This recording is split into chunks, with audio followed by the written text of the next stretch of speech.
Nothing too crazy, nothing official. I did mention that we're going to post like the whole talk. So let's get into it. Amazing. Amazing. Well, thank you all for coming today. We're super excited. Well, let's first off welcome Sean. So I'm going to pass the mic over to Ahmed here, and he's going to give you guys a little spiel about Sean's history. All right, good morning everyone. Just over 20 years ago, Sean started at Nike. I don't want to do too much of this, but this at the time like really was a weird thing saying just over 20 years, because throughout the whole store for the last year has been 25 years of Tuned Air. So surely we know it's 25 years, not just over 20 years. But Ahmed and I don't remember the girl's name, they did a really good job hosting it and they killed it. The whole event was crazy, but let's get back into this.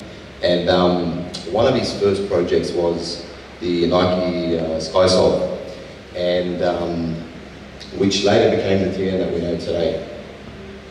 Sean spent over 20 years at Nike, where he also brought back the Nike Pegasus, and which was designed for the Olympics and many famous athletes like the late Kobe Bryant. Rest in peace. And just to throw that in there, I mean, what about her? Kathy Freeman? He's designed the track and field shoes at the last Olympics of 2000. We're also excited to have Sean in the area today, where the TN lives. Okay, so let's get Sean on the stage here and get some questions.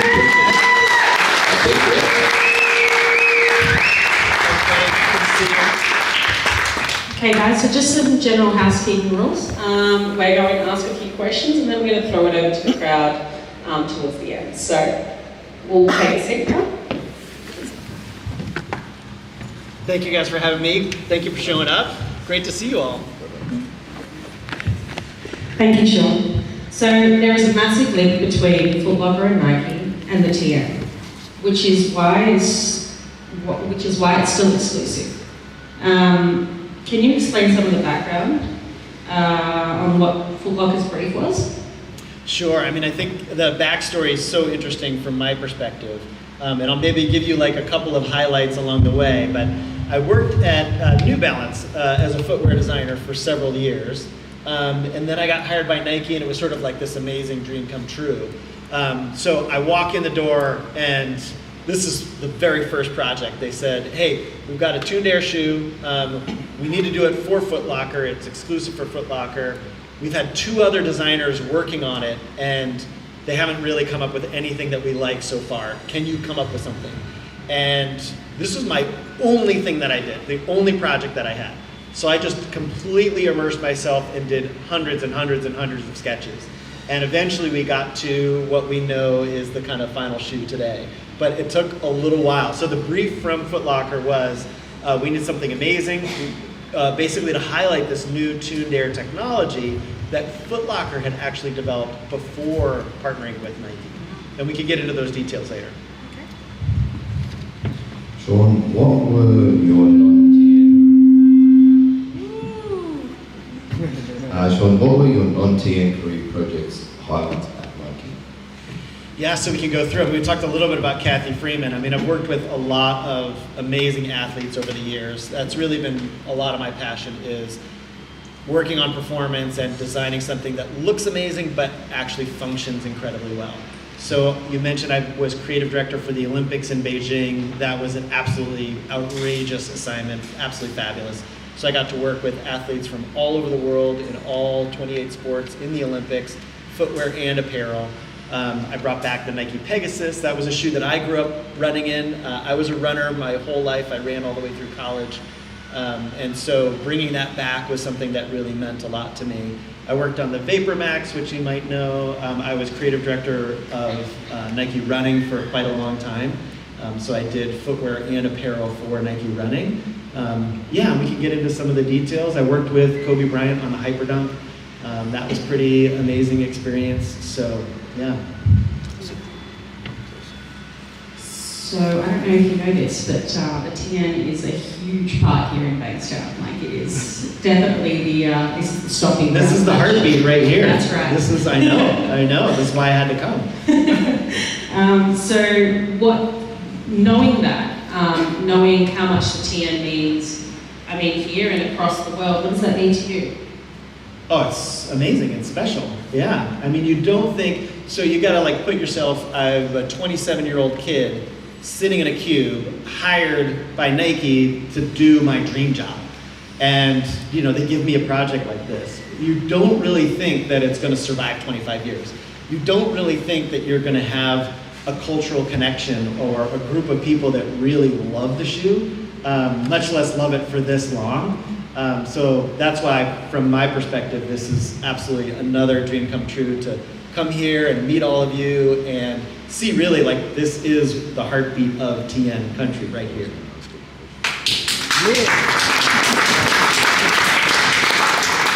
Sean, I have a question, a personal one. What colorways were your colorways? Was it just the Tigers, the Hyper Blues, and then the Sketch? Was it just those three colorways, or were you also involved in other colorways? Other colorways, yep. This question came up earlier too. Back in the 90s, the designers were responsible for every aspect of the shoe. So you would design the outsole, you design the upper, you do the technology, you do a lot of the engineering behind it, and you would do the colorways. And so I did 4 original colorways. The purple was really the first sketch that looked like this. And everyone was like, oh, yeah, you got something there. Like, keep working it, keep refining, keep on the original purple, the stripes were very straight. And it didn't feel fluid enough, it didn't feel fast enough, it didn't feel like there was a wind blowing on it and it was sort of curling in to that. So that was the original sketch, and purple's my favorite color, by the way. So I'm like, I'm doing purple, purple's my favorite color. Then the marketing team comes in and is like, hey, purple doesn't sell very well. You need to do something, and so of course I do my research. Blue is one of the best selling colors, so that's when I started doing the Hyper Blue, and there was that combination of Hyper Blue. It was actually originally an orange swoosh, not the yellow maze that we sort of have seen with the OG. So the very first pair that I made in Korea with the factory has orange swooshes, so I still have a couple of those pairs. So that was sort of like, some people remember that. And then the idea was, I had gone on this vacation to Florida. The blue sky was sort of the sun setting at night. Then the next one that I did, which very few people talk about, was the night sky. So it was all blacked out. It had just a little bit of silver sort of star details on them. That was, the blue was what we launched in fall. Then that was the holiday edition, and then the spring edition was the tiger, the sunrise in the morning was the yellow and orange kind of sunrise. So I had done originally like those 4 or 5 colors.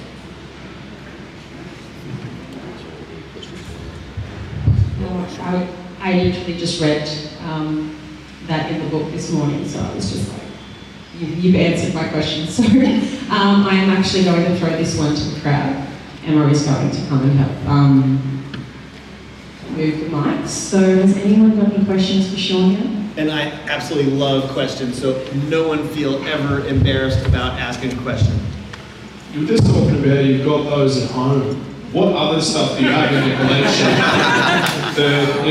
Just keeping keepsakes from jobs, whether it be New Balance to Nike to Merrill.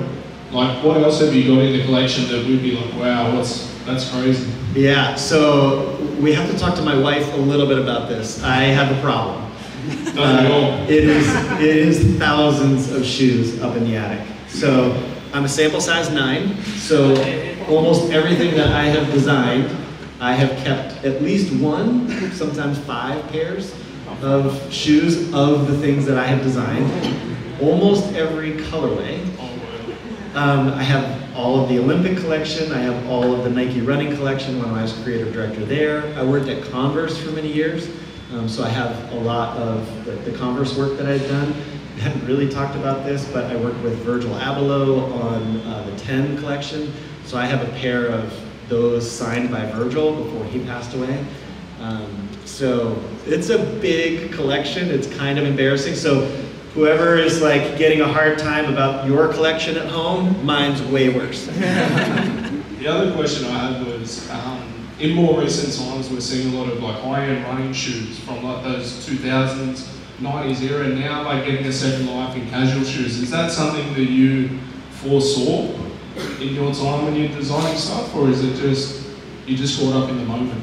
I think you get caught up in the moment. Yeah, I mean, I do think that there was a special time in the mid-90s, early 2000s for Nike running in particular, but Nike in general.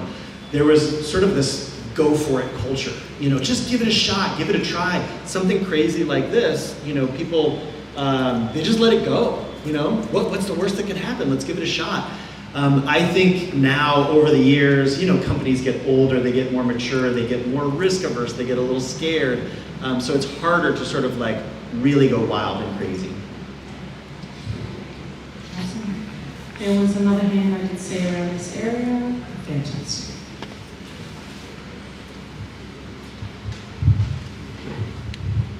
Hey Sean, Hi. I've just got a question. Do you get royalties from a TN sale? Just curious. Yeah, no, this is my wife has asked this question multiple times too. The answer is no, and obviously I would like to go back and renegotiate my contract. So if you could invent a time machine and I'll just go back to like the mid-90s and sign a new contract, that would be fantastic. Thank you. Amazing. We have a question here from the little fella. What inspired you to create TNs? So thank you for asking this question. It's one of my favorite questions. And it always takes me back to a vacation that I took between my job at New Balance and at Nike. I said, I'm gonna take 2 weeks, I'm just sit on the beach and I'm gonna surf and I'm gonna hang out and I'm gonna have a really good time. So I am in Miami Beach, Florida, just chilling, having a great time. And then when I walk in the door, they land this shoe on me, and I have all these visions of like the night sky and palm trees sort of blowing in the wind and the whale tail sort of in the midfoot. All of those images sort of started coming, and I just started writing them down. The original name of the shoe was Sky Soul, named after this guy Joe Skya. And so, you know, all the images that come into your head are skies and images of skies. So there were blue skies and cloudy skies and dark skies and moody skies. Like I did a million different things based on sky, and this was the coolest version. So thank you for asking that. Amazing. Ooh, we've got another question.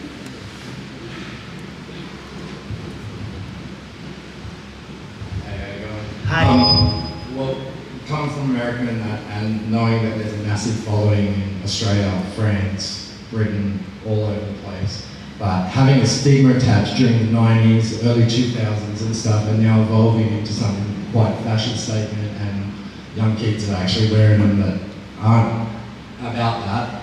How do you feel about the whole process, about how it's come from that to this now? Yeah, I think I get asked this question too, and there's a really funny story that's in the book. But you sort of think, okay, Sean grew up in Ithaca, New York, sort of outside of New York City. You would think that like a lot of people from my hometown would love the shoe. It's totally not the case. You know, there is the culture here, like I said, it's the heartbeat of TN is right here, which is so fantastic. There is a little bit of a pulse and a culture in France and of course the UK, a little bit in the United States, but it's like, it's just not as popular in the US. So when I went back to my hometown, there was a Foot Locker at Pyramid Mall in Ithaca, which is like my hometown. That's where I grew up. And I got to see like these great big billboards of TN, and you know, I bring my mom and she's going crazy. Oh my God, my son, he's like finally successful, he finally made it. And we walk in and we start talking to the striper who's like working the floor, and he's like, yeah, we had not sold a single pair of these things, like not one pair in my hometown. And so my mom was so embarrassed and like totally mortified. And he's like, no, I heard it was doing well elsewhere, it's just not selling here. So that's always been in the back of my head, is that it's found these amazing subcultures and groups that have made it part of their lives, but just not my hometown. Well, thanks. Yeah.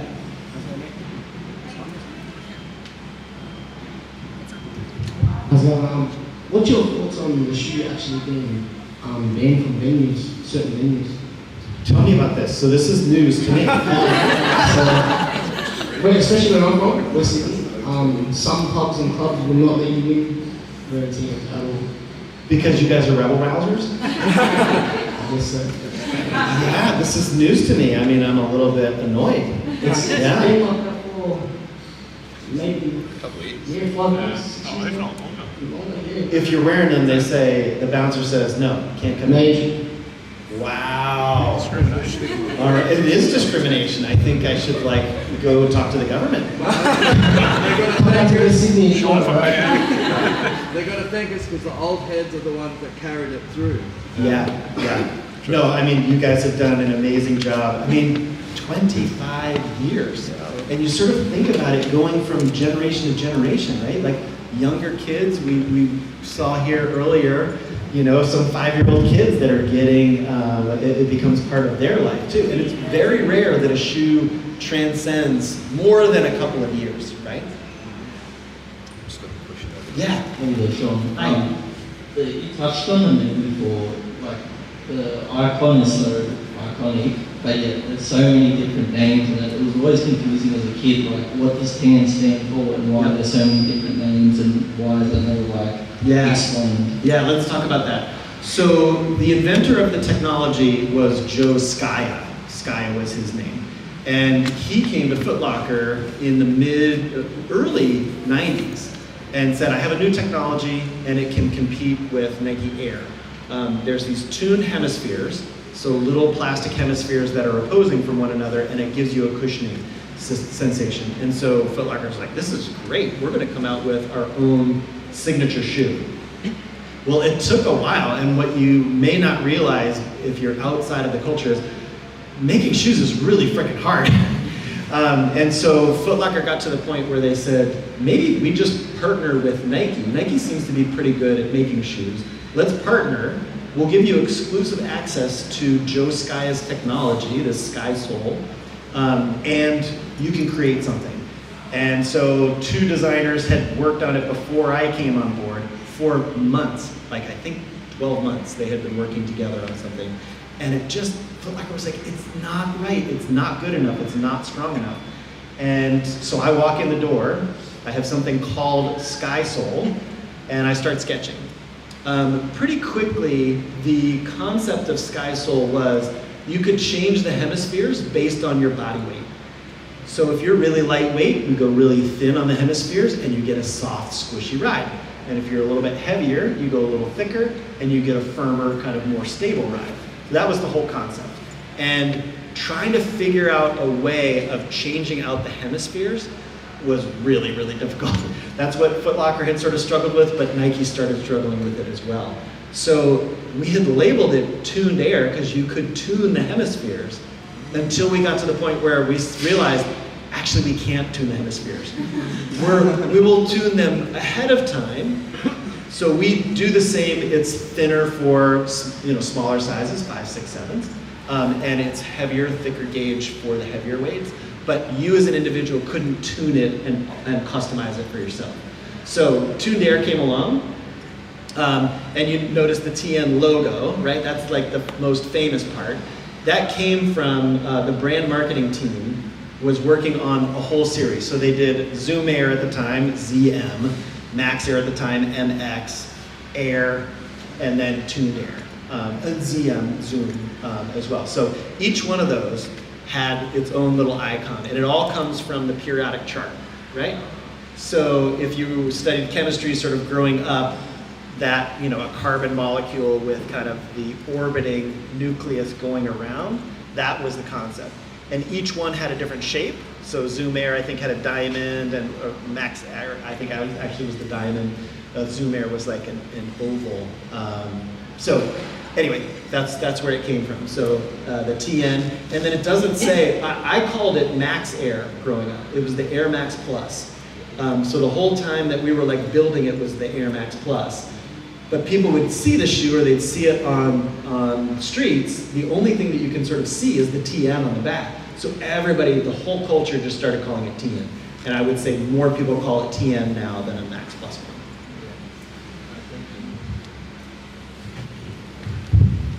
You guys are asking great questions, so keep them coming. Thank you. Hey, Sean. Hi. Good. How are you? Not too bad. I think one thing I'll address beforehand is, yeah, TNs have been banned in Sydney for, I'd say, 10 plus years now, in venues all across Sydney City. I think a lot of the old boys know that. You get banned from bars, you get asked to leave, and so forth. But beyond that, I wanted to ask, I know that through the years, popularity of the TN has increased quite a bit. Do you know when they peaked and why? Oh, I do think that's a good question. And you guys might know I no longer work for Nike. I've done a couple of jobs since then. So I've stayed a little less connected to exactly what the sales are. But this is where I would say Foot Locker, you guys have been absolutely brilliant at managing the franchise itself. Really finding, beautiful new colorways to introduce over time, listening to consumers. I mean, that's why we're doing this type of event, is because it's so important to make that connection with the consumer groups.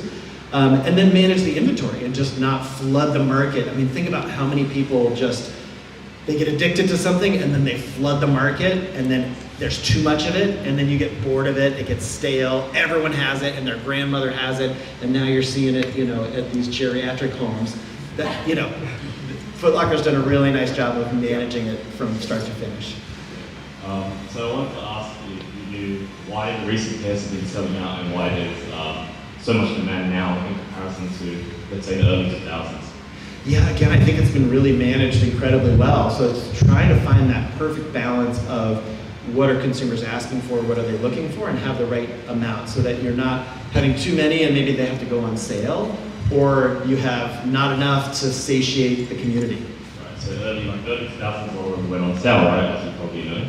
But are you aware of the resale of these TNs? I've been seeing a little bit of this, yeah. Well, and I should go up into my attic with 1,000 pairs of shoes, get a couple of pairs and bring them out. You probably have colorways that no one's ever seen. So I probably have a couple of those. Yeah. So I guess just to make aware of this shout out as well to the OG TN Talk Boys. No, I'm talking about the OG TN Talk Boys. Yeah. I'm talking about the old page, AUNZ. So there was a page made in 2017 which really pushed the TN market. So I'm not sure if you're aware of that. I wasn't aware of that. Yeah, so pairs like ties and Briarberries and so forth, they skyrocketed the prices and demand for TN. Yeah. And I just wanted to make you aware that that's the reason why recent pairs have been selling out and why it's so popular now these days. That's what's so good about these groups, is that I learn something every single day. Yeah. It's always just Thank you. Fun. Yeah. Thank you.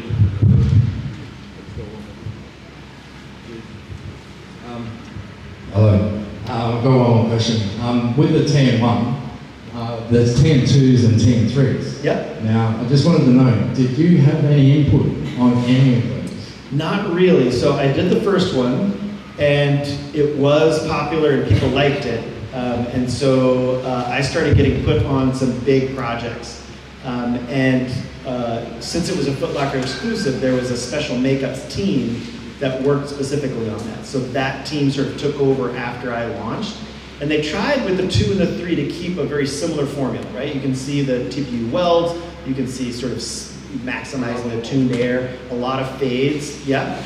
And so Maria Kozo is the designer for Max Plus 2 and 3. Yeah, she did a really nice job. You mentioned you worked with Kobe on the Hyperdump. That video where he jumps over the car. Yeah. Did that come across your desk, and do you know if it's real? I do know the answer to this. Alright, do not try what I'm about to attempt right now. Don't worry about it. Don't worry about it. I got it. I got it. I will be there. I will be there. Perfectly healthy. I got this. I got this. You trust your boy? You trust your boy? Come on, man. Hey, just sit back, relax, and enjoy the show. Just watch what I do, man. Come on, bring it down.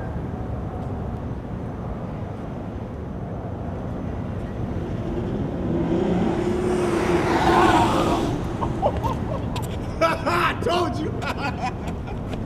I told you.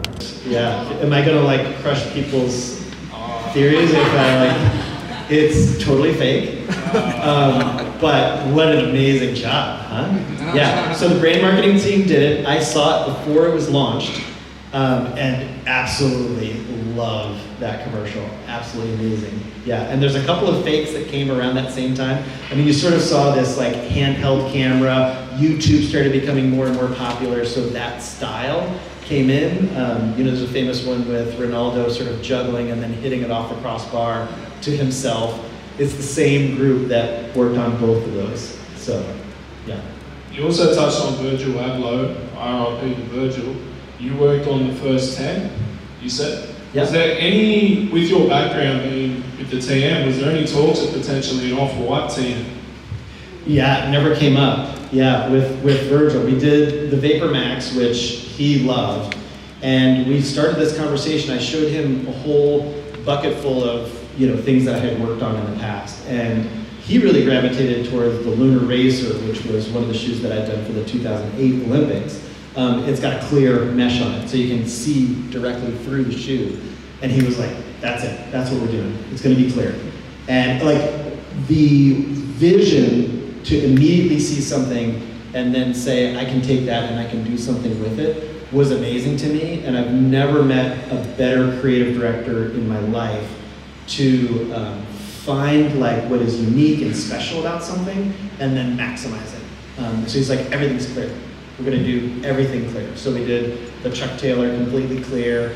I talked to him about how Chuck Taylors were made, and it was this vulcanization process. And he's like, we're using that. We're gonna write vulcanized in quotes on the shoe. That's what we're gonna do. And we'll put air, because the air is in there. We'll put shoelaces in it. Like he just called everything out. He did such a nice job with that entire collection. Really a big loss for the world. You guys are asking good questions. Thank you. Yeah. Oh, wait. Give me your mic. Said you no longer work for Nike no more. Yeah. Does that explain your position about releasing that? No, I mean, I think, it's always easy as an outsider to like look back and remember like, oh, in the good old days, we did everything perfect and we were amazing, and everyone today is just these young whippersnappers that don't know what they're doing. I'm a little too far removed to know all the details. I still get like a little notes here and there.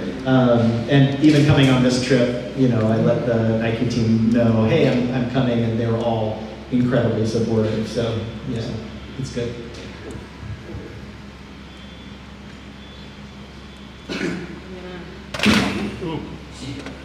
Taxi. So you mentioned you're not with Nike anymore. What are you getting up to these days regarding footwear or design in general?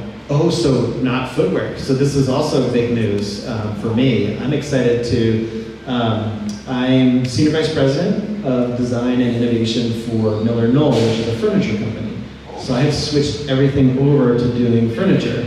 And so, yeah, you might think like, wow, so long in the footwear business. But I was trained as an industrial designer or product designer.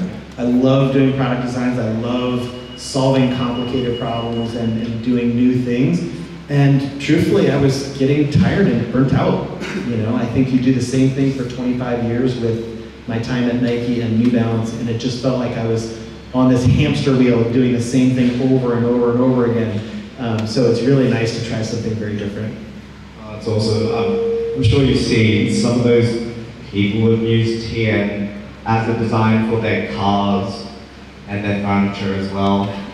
Could we see that in some of your furniture? Yeah. There have been a couple people using AI now that do AI Herman Miller chairs, which look incredible, by the way. And yeah, this has been one of my favorite things, is seeing like car paint jobs or motorcycle paint jobs or like a Ski-Doo watercraft all painted up like TN. Tattoos have been amazing for me to see. I definitely did not think that was going to be a thing. And so it amazes me every single time. Yeah. Awesome. Thank you. Oh. There you go.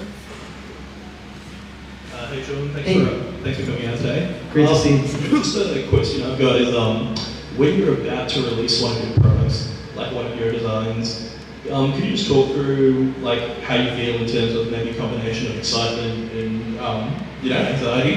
Yeah. And then just the second part to that one is, can you recall your gut feeling before you release a team? Yeah, I love this question, and thank you for asking it, because it happens to every designer. You know, all of the shoes that you work on, they're like your babies. They're like your kids. You love them. And like your kids, they have some pros and cons. You know, they've got things that you love, and maybe some things that like didn't quite turn out the way that you wanted to. So the one that I talk about on this is I made a mistake on the swoosh. So the swoosh is actually the wrong shape. And so every time I see the shoe, I think I made a mistake on that. The tail is a little bit too long, it's a little bit short, the belly is a little bit too thick. It's close, like most people think like it's fine, but if you've got a really, sharp eye, you notice that it's wrong. And so I sort of sometimes feel that same feeling of dread when you're launching a new product. You're excited. This one I was very, very excited about. It was my first one at Nike. The Foot Locker team was really supportive, and it felt like we had something different here. Right from the beginning, it felt like it was something unique. Most of my friends had seen it that were designers at Nike and said, wow, that thing's really cool. I had a really special moment, it's also featured in the book, where I was walking to the gym and I had really like the only pair of size 9s on planet Earth, and I was wearing them, just kind of test them, see is the cushioning right, is the upper fitting correctly, is it flexing in the right areas. So I'm just going to the gym, it's just like an average day, and Kevin Garnett, the basketball player, is coming in the opposite direction, and Kevin Garnett just yells across, like the 300 meters, "Yo, dude, what are you wearing?" And I'm like, is he talking to me? He was so excited to meet me, and I'm like, I'm so excited to meet you. You're like this famous professional basketball player. So we sat down, we had this impromptu conversation for maybe 10, 15 minutes. That's when I knew, like, this is gonna be good. Like, if Kevin Garnett loves this shoe, then it's gonna go somewhere. So. Hi, Sean. Hi. Hey. So around the world, obviously, places like Sydney, Paris, London, TNs have, not so much these days, but more 15 years ago, up until about maybe 5, 6, 7 years ago, it's always had that stigma attached to it. It's a bit of a tough shoe, it's got a bit of a reputation. When did you catch wind of that, and what do you attribute that to? I love the question. I think it was probably 2004, 2005 that I started seeing, in particular, I took a trip to London and I met a group there, and it was sort of part of that subculture. And they got it, and they had really tough music, and it was sort of an edgy group that I met with, and absolutely we all hit it off. I just loved connecting with them. I think maybe attributing it is a very special shoe, and it represents something that not everybody understands or everybody gets. And if you're part of the community, then you get it and you wear it. And if you're not part of it, no, you don't get it. And why hasn't it picked off as much in America as it has here in Sydney, Paris, London, in Brazil as well, which I'm sure you're aware of? Yep. It's huge. Yep. That subculture, that underground, street aesthetic that TN has. Why hasn't it kicked off in America, just like you said before? So there are subcultures in the US that it has connected with. And I would say Southern United States, Atlanta in particular, there's another like little heartbeat there. And it is a little bit of that same sort of like, they don't get it, they don't understand us as much. I think part of that is the exclusivity with Foot Locker. So there were fewer Foot Lockers in Australia, fewer Foot Lockers in Brazil, in Paris, and in London. So it was a little bit more exclusive. So if you were part of the culture and you got it, I got to go to that store in order to get it. The United States, there's a lot of Foot Lockers, a lot of people could buy it, and so it kind of wasn't as special. It's becoming a little bit more now, but it didn't have that first pickup. You guys are asking great questions, thank you. I wanted to ask what your favorite colorway that you designed was that wasn't in the OG pack. So maybe anything after the 1998 years. What's your favorite colorway now? Yeah, okay, tough question. I always answer it with the OG, because it's sort of a cop-out. It's a really easy way to answer it, that nice blue, the hyper blue, black, and yellow maze. There's a lot of great colorways here today. I totally geeked out seeing Mbappe wear his cleats, so the voltage purple is pretty amazing. And then, it's back to kind of the original sketch. I love the Barcelona colorway. That was really, really nice to see and connected with the uniform.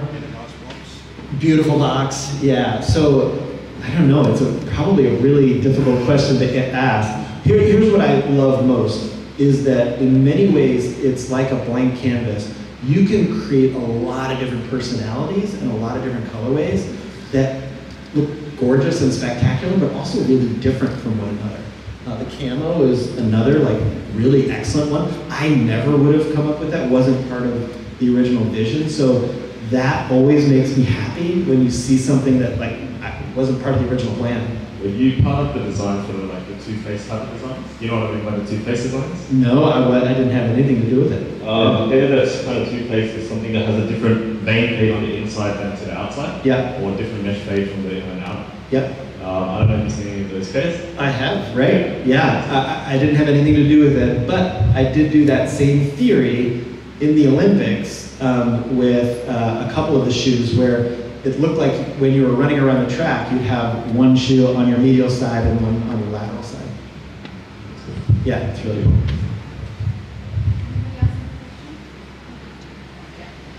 I think I might finish it. Amazing. We touched on you working in the Olympics and working with a few athletes. Can we elaborate on that one? And I guess maybe just share a favourite moment, I guess, with your favourite athlete. Well, you sort of set me up for Kathy Freeman pretty nicely there. I mean, for me, so I was doing track and field design at the time, and TJ Gray was a friend of mine who had designed the shoe, but I was working on kind of the Olympic pack. And she wanted to do something that reminded her of her heritage, so the Aboriginal flag. So if you go back and look, she's wearing the Australia uniform, but she's got an Aboriginal shoe, which was always really special. And then I got to be in the stadium with Kathy Freeman the night that she won. And it was another one of those really nerve-wracking things where you're scared a little bit, is everything gonna go as planned? And she just crushed it. She absolutely did amazing. And you can see the stress and the strain right at the finish line. She collapses and lays down and she's just breathing so heavy, and you can see sort of this relief off her mind of all of the years, all of the training that's gone into it, to be able to win that gold medal on home soil and have 60,000 fans all Aussie, Aussie, Aussie, oi, oi, oi, going crazy for her. I mean, it was probably the best sporting event I've ever been to. That's amazing, guys. You heard it here. Aussie, Aussie, Aussie. All right, so I think we're going to hand the mic over to Emma. Beautiful. Just before we conclude our Q&A portion and move into selfies and signings, we wanted to introduce someone to Sean. Obviously, being a striker is a huge part of Foot Locker, and TN being exclusive to Foot Locker. Being here in Australia, we actually have some really good connections, not just within the striker community, but also in the TN community. So I'd like to introduce Isaac, who in the community is better known as Raw Grind. Isaac is a striker from Australia, but more so, he is an artist, he is a designer who, I'm sure you'll introduce yourself better than I will, but who integrates the TN design in all of his work, predominantly watercolour. So I think he has a gift for you, but I'll introduce Isaac and let him introduce that.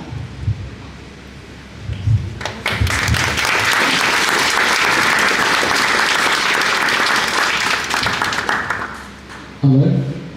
Isaac, good to meet you. Good to meet you. So, without you, I wouldn't have an art career, so the old school paved the way. That's you, man. Wow. So, I use volatile art based on TNs, based on everyday objects and Japanese culture, all combined into one thing. This looks amazing. Yeah, it's all for you, man. Wow. All watercolors or a lot of watercolors? Watercolor. That's it, watercolor. Brilliant. I'm going to take some time. This is perfect on a plane. Yeah. I'll be able to spend some time just absorbing it. But Isaac, thank you so much. Amazing.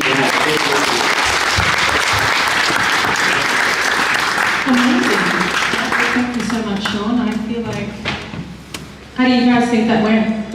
It was pretty amazing, right? Special moment here in Bankstown, stomping ground for TN. Okay, so we're actually going to start doing the meet and greet. So shall we get people to start lining up through here, and then just around and outside, do a weatherable outside. Okay? Fantastic.